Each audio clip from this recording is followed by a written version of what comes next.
iba't ibang mga kulay nakakapagpasaya hindi lang sa ating mga mata, kundi pati na rin sa ating damdamin. At nakakapagbigay din daw ng lunas sa ilang karamdaman. Ito ang color therapy. Ang 59 anyos na si Aling Zeni, mas kilala sa tawag na Pink Lady ng San Andres Bukid sa Maynila. Kasi naman, mula ulo hanggang paa, siya'y pink na pink. Welcome to my pink house. Maging ang iba't ibang bahagi ng kanyang bahay, mga pandekorasyon, hanggang sa kanyang mismong silid, lahat na babalot ng kulay pink, pati nga damit ng kanyang aso, katerno rin ni Aling Zeni. Malaki raw kasi ang naitutulong ng mga kulay rosa sa kanyang kapaligiran. Kahit wala nga raw siyang sariling pamilya, ang tingin niya sa mundo, like a bed of roses. Oh, mga pink ang kamay ko. Ewan ko ba, pagka nakakakita ko ng pink, namamagnet ako. Naku, ewan ko, para akong hinihila. Saka yung iba pakiramdam. Pagka parang malamig ang ulo mo, parang kalmante ka. Maraming mang kulay, pero ewan ko, dyan ako dinadala. Marahil hindi lang natin masyadong napapansin, pero malaking papel talaga ang ginagampanan ng mga kulay sa pang-araw-araw nating mga buhay. Ang mga Tsino nga, naniniwalang ang bawat kulay may dalang suwerte o malas. Ngunit higit pa raw sa mga paniniwala o pamahiing ito, may mga sayantipiko rin daw basehan ang kapangyarihang dala ng mga kulay. Ayon kay Claudette Rosal, psychologist at color energy management expert, ang mga kulay na nakikita natin may kakayahan na impluwensyahan ang ating mga pananaw, mood o emotion. Ang nagpipick up kasi ng energy ay ang iris ng mata. So even if you're not aware of it, the iris picks up the energy in your skin. Halimbawa, ang kulay dilaw may kaugnayan daw sa pag-iisip at pagiging intelektual. Makapangyarihang kulay naman daw ang pula at may kinalaman sa ating passions at desires. Ang kulay asul nagdadala raw ng kapayapaan at malamig na pakiramdam. At dahil berde naman ang kulay ng kalikasan, kaya raw nitong balansehin ang mga enerhiya sa ating katawan. At hindi lang yan, ang kulay pwede rin daw makapagpagaling ng karamdaman. Si Aya, dating miyembro ng pambatong team ng UP na Lady Maroons. Pero mula raw nung nagkasakit siya sa atay, napilitan siyang tumigil sa paglalaro ng volleyball. Dahilan para madalas na lang daw siyang nasa kwarto. Pakiramdam nga raw niya, unti-unti siyang nakakaramdam ng depression. At tila nakakalala pa raw sa nararamdaman niyang kalungkutan, ang walang kabuhay-buhay na itsura ng kanyang kwarto. Parang bluish na, basta dull yung itsura niya. So pagkagising niya, aantukin ka ulit. Ang kalungkutan ni Aya, pwede raw maibsan sa pamagitan ng tinatawag na color therapy o colorology. We apply color therapy depende sa client.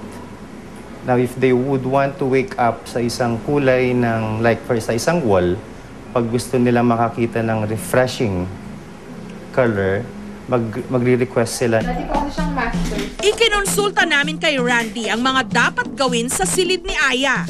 Ang kanyang rekomendasyon, i-color makeover daw ito. Maraming approach ang pwedeng gawin dito. Would you want white? As, A tinge of white, not actually white na white, like ivory white. okay lang po. And then, i-orange mo na to. Matapos timplahin ang mga pinturang napagkasunduan nila, pinuno na ng kulay ang kwarto ni Aya.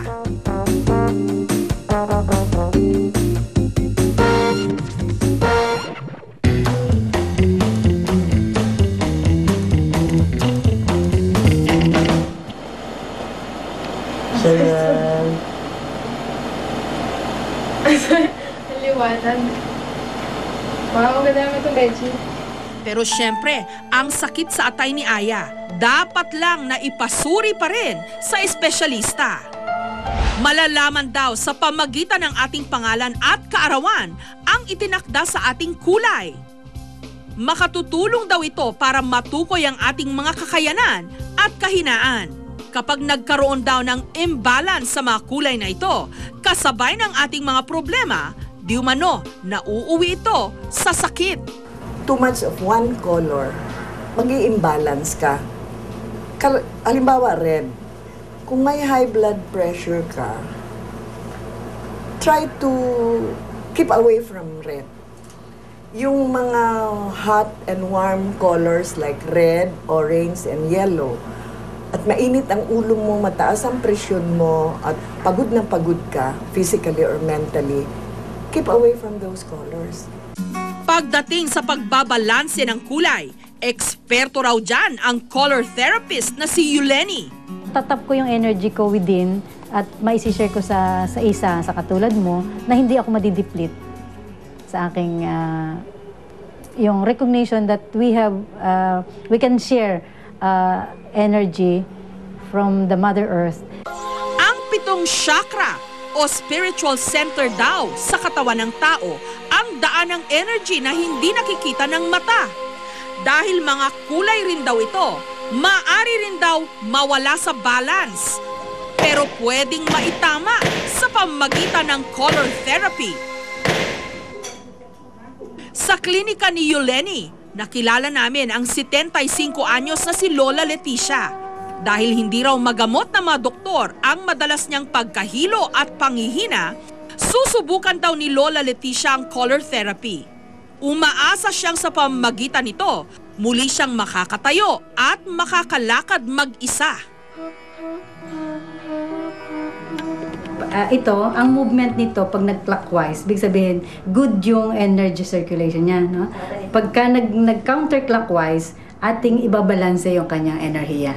Unang sinuri ni Yuleni kung balanced ba o hindi ang mga kulay sa katawan ni Lola Leticia gamit ang maliit na kahoy na may tali na tila pendulum.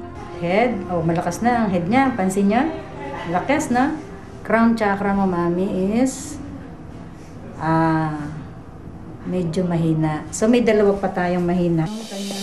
Sunod na kiniskis ni Yuleni ang kanyang mga palad at saka itinapat sa mga parte ng katawan ni Lola Leticia kung saan daw may color imbalance. Kailangan ba ni Mami Leti ang red-orange color? Yes, lacking ka ng red-orange. Red, orange, green, and violet. Papainin natin kay Mami Leti. Hindi na nakita si Mami, no? Hindi na?